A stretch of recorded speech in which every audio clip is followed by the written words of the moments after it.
Eh bien salut à tous et à toutes et bienvenue dans cette nouvelle review comics sur Justice League Saga numéro 5 mensuel de 144 pages avec quelques changements au niveau du sommaire. On a Justice League of America, Justice League Dark, un numéro de Pandora, l'annual de Flash et un numéro de Green Arrow. Donc je vais commencer par Justice League of America numéro 5, Geoff Johns au scénario et Brett Bouffo au dessin. Concernant les dessins, c'est plutôt beau, voilà, c'est pas magnifique, mais ça reste quand même vraiment plaisant en termes de dessin, je trouve. Voilà, il y a vraiment des planches très très belles, je trouve. Comme par exemple, oui, voilà, celle-ci est vraiment très réussie, par exemple. Donc voilà, il y a des planches vraiment réussites. Après, bon, c'est pas non plus, voilà, c'est pas ce que je préfère en termes de dessin.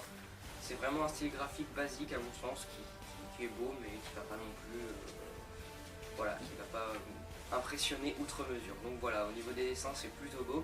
Ensuite, en termes de scénario, donc on reprend là où on était au numéro dernier, et comme prévu, le cliffhanger du numéro dernier, c'est-à-dire qu'on voit Catwoman, maintenant je peux le dire, donc ça fait un mois où vous voyez Catwoman à terre, pris d'une balle dans la tête, était voilà, erroné, parce que c'était tout simplement Martian Manhunter qui avait pris sa place, et donc voilà, qui s'est échangé en Catwoman. Donc voilà, bien évidemment que le cliffhanger, de toute façon, j'y croyais pas vraiment.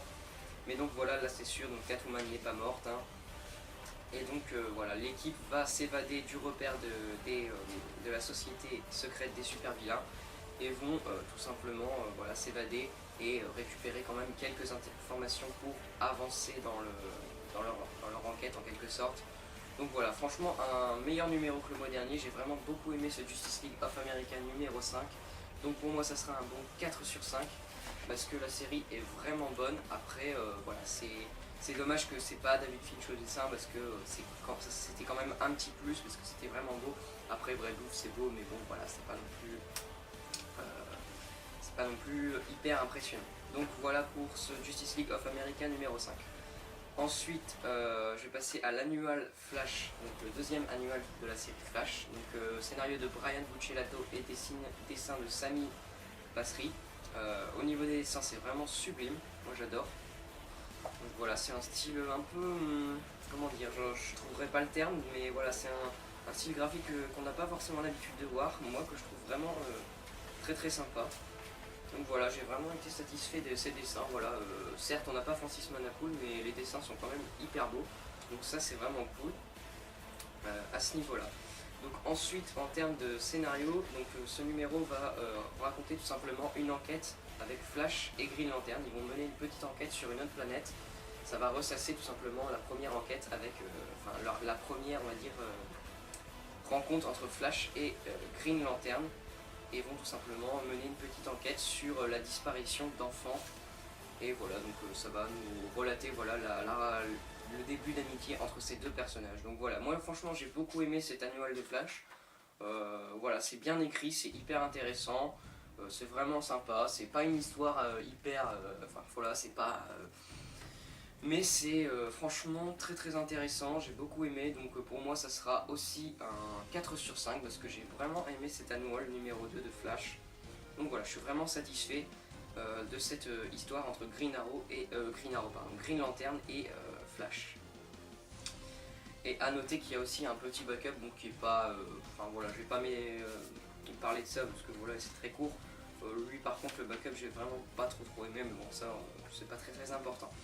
Ensuite, je vais passer à Green Arrow 21, scénario de Jeff Lemire et ses dessins de Andrea Sorrentino.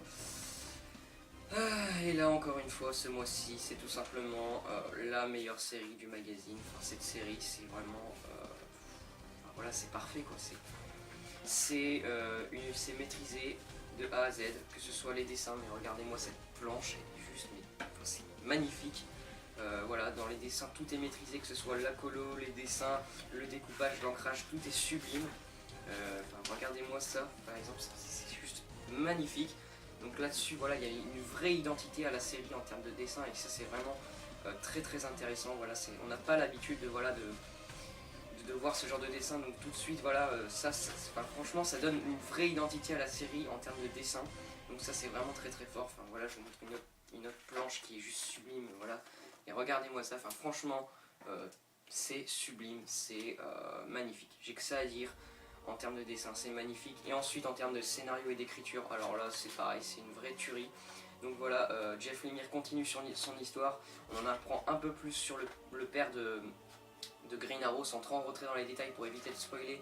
On apprend que tout simplement son père faisait partie d'une secte, enfin plutôt comment dire, pas d'une secte mais d'un clan, voilà, le clan de la flèche tout simplement. Et donc en fait, c'est pas un hasard si Oliver Queen est un archer. Donc voilà, c'est vraiment hyper intéressant, on a tout un background que Jeff Lemire est en train de développer, etc. Et ça franchement je suis, enfin voilà, moi j'adore cette série. C'est un vrai coup de cœur, voilà, moi j'ai juste adoré ce numéro, il est parfait, j'ai que ça à dire, donc pour moi ça sera un 5 sur 5. Voilà, je mets 5 sur 5 carrément parce que cette série est juste... Enfin voilà, franchement je l'adore, j'ai que ça à dire, je suis peut-être pas hyper objectif, mais franchement elle est juste incroyable cette série. Donc ça c'est vraiment incroyable, moi voilà, j'adore cette série. Donc voilà, pour moi Green Arrow 21 c'est un 5 sur 5, c'est parfait, c'est maîtrisé, donc voilà. Ensuite, Justice League Dark numéro 21, scénario de Ray Fawkes et Jeff Lemire, et dessin de Michael Janin. Donc là, on a la conclusion de l'arc avec ce nouveau méchant qui est Docteur Destin. Et donc là, c'est pareil, le mois dernier, on nous laissait avec un très bon cliffhanger qui nous apprenait que ce nouveau méchant est tout simplement le fils de Madame Xanadu. Si je prononce bien son nom, c'est bien ça, Xanadu. Donc on apprend tout simplement que c'est son fils. Et donc voilà, donc c'est vraiment un bon numéro qui va voilà, bien conclure l'arc avec la Justice League Dark qui va affronter ce nouvel ennemi. Donc moi j'ai vraiment bien aimé, c'est un bon numéro avec Flash qui est toujours dans l'arc. Ça je m'y attendais pas, moi quand je l'ai vu apparaître je croyais qu'il allait juste faire une apparition, non, il est là jusqu'à la fin de l'arc. Donc ça c'est vraiment sympa, voilà, tous les personnages sont bien, enfin franchement c'est une bonne série qui sort un peu du lot, qui nous présente une autre, voilà, autre chose que des super-héros, même si ça rapproche quand même du super-héros, vu que comme je vous le dis, il y a Flash et tout, mais voilà, c'est quand même un peu différent. Donc franchement, moi j'ai adoré ce numéro, voilà, j'ai vraiment bien aimé ce numéro. En plus en termes de dessin, voilà, Michael Janin c'est juste vraiment sublime en termes de dessin là aussi. Donc moi voilà, j'ai vraiment été satisfait par ce numéro, je lui mettrai un bon 4 sur 5.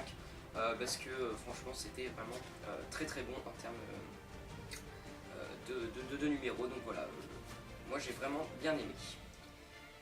Et enfin je vais finir avec le numéro 1 de la série Pandora, scénario de Ray Fawkes et dessin de Daniel Sampere et Patrick Zirka.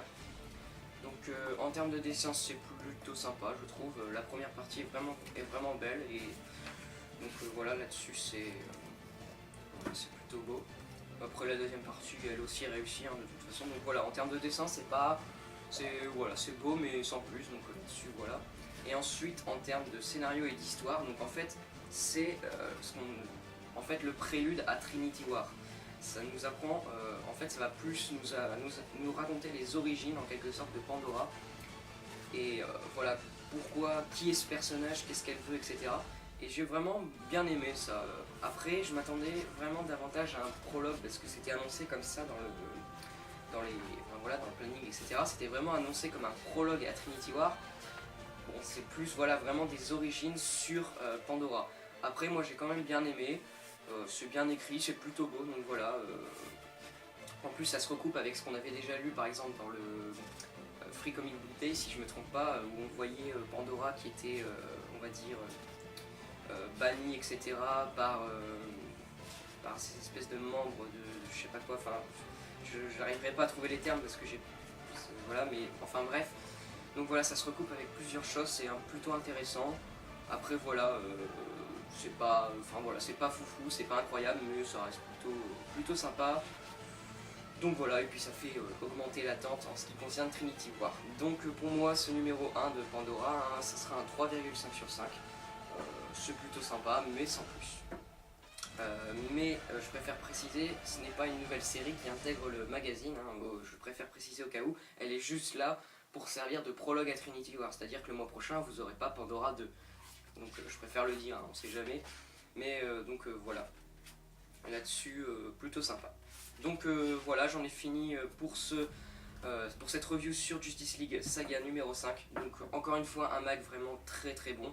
On a vraiment d'excellentes séries dans ce magazine. Green Arrow, voilà, moi la perfection. Justice League of America vraiment bon, Justice League Dark c'est pareil, l'annual sur Flash est vraiment bon lui aussi. Après on a Pandora 1 qui est vraiment sympa, qui amorce Trinity War. Donc voilà, c'est vraiment un excellent magazine que je peux que conseiller. Voilà, c'est sur tout l'univers de DC, donc voilà, il vaut largement le coup. Pour moi c'est un des meilleurs mags, il ne faut pas faire l'impasse sur celui-là. Surtout que comme Urban le fait très bien en nous disant ce mois-ci que le mois prochain c'est tout simplement Trinity War, et là ça va envoyer du lourd. Donc Trinity War, la guerre entre les 3 ligues. Donc vaudrait mieux pas manquer ça. Et en plus après ça, après Trinity War, qui aura lieu pendant 2 mois, on a Forever Evil qui arrive, et là c'est pareil, ça va être vraiment énorme. Mais bon bref, ça c'est dans assez longtemps, mais bon. Donc voilà, franchement, continuez le magazine Justice League Saga, il est vraiment trop bon pour faire l'impasse là-dessus. Donc Justice League Saga, un excellent magazine. Donc voilà, moi je vous dis à la prochaine pour un achat comics et info. Puis voilà, à plus tout le monde et à la prochaine.